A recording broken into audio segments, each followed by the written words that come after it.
Hi, thanks for joining me today. I am doing this version on YouTube. I decided to switch here. The light is pretty bright. I can get a little less. That's a little better. So I wanted to talk today about enrichment and help you understand a lot more about enrichment. It's something that I have spent a lot of years practicing and thinking about and learning more and more. And there are so many studies now that prove that enriching your dog's life will help them live longer, can reduce stress. You could have way less behavior problems. It enhances your bonding, and just general overall fulfilling, much more fulfilling of the dog's needs. And that's because when you look back years ago, dogs did not, dogs, for feral dogs and wild dogs spent like 10 hours a day, who knows how many hours a day for sure. There is studies on it, of course.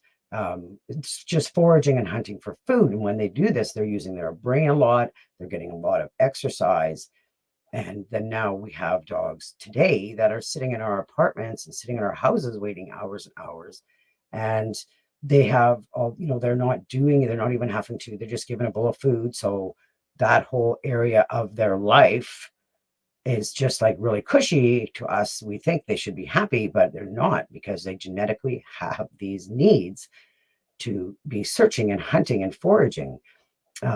It's really something that, it can be very breed specific, very breed specific on what kind of enrichment works.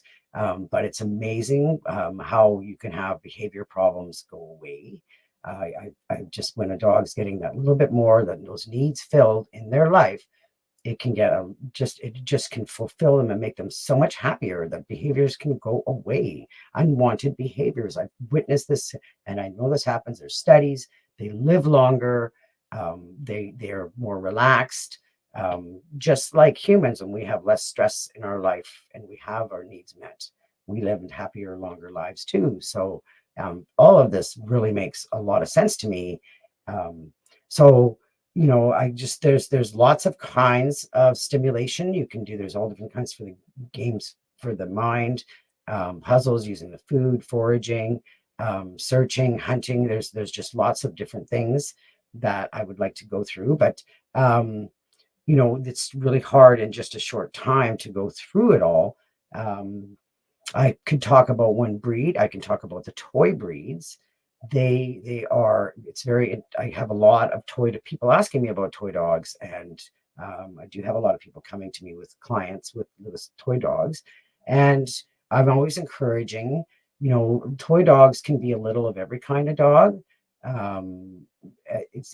They can be really a mix, so there's not a guarantee of what type of enrichment and that they're going to like, but you want to learn. Their motivators are always good to know, but food can be a great motivator. And even just taking away, I have little dogs, toy dogs, that are all extremely different. One likes to chase birds, one just wants to run, another one is very interactive and playful all the time, and another one just wants to chillax. Like, they all want to do different things, but I do add enrichments to all of their lives by using snuffle mats in the morning.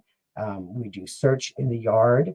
There's all these, and then you can do Kongs and things with some sort of healthy outside holding the food in, depending what you're feeding. It always depends what you're feeding, because you want to be considering the weight of the dog and spreading it out throughout the day if you want to, or just doing like a search for a whole meal can be super fun.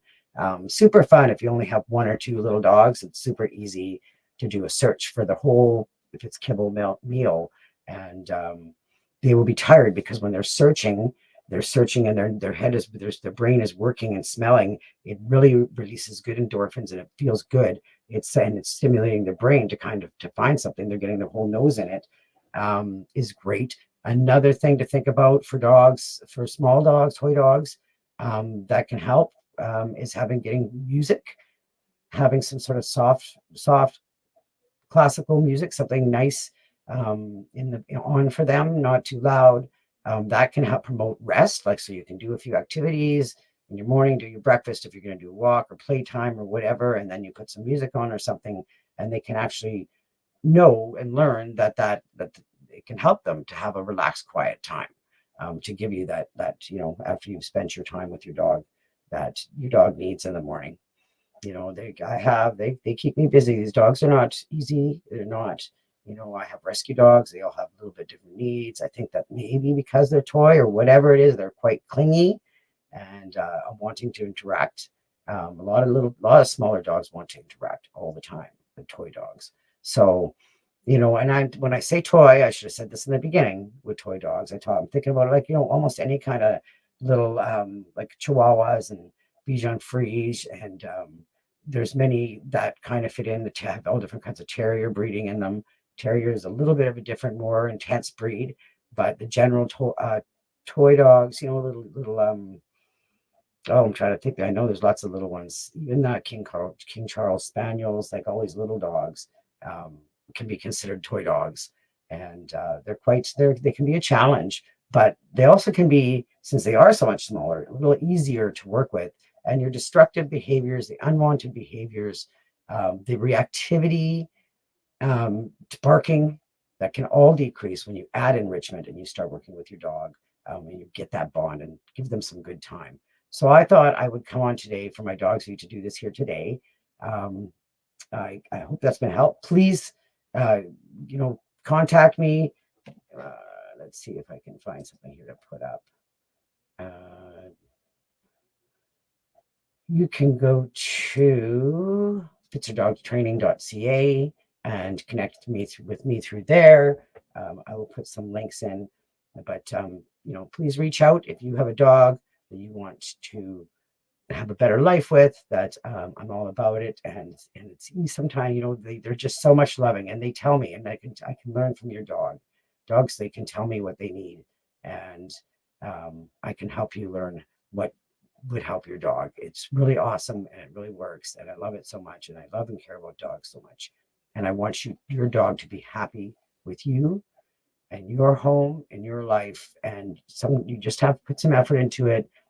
It's really worth it.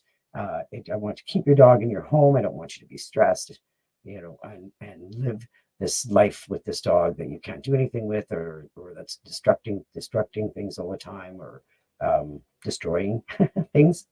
Anyways, thanks for watching this episode of A Dog's View, and I will be seeing you soon. Have a great day.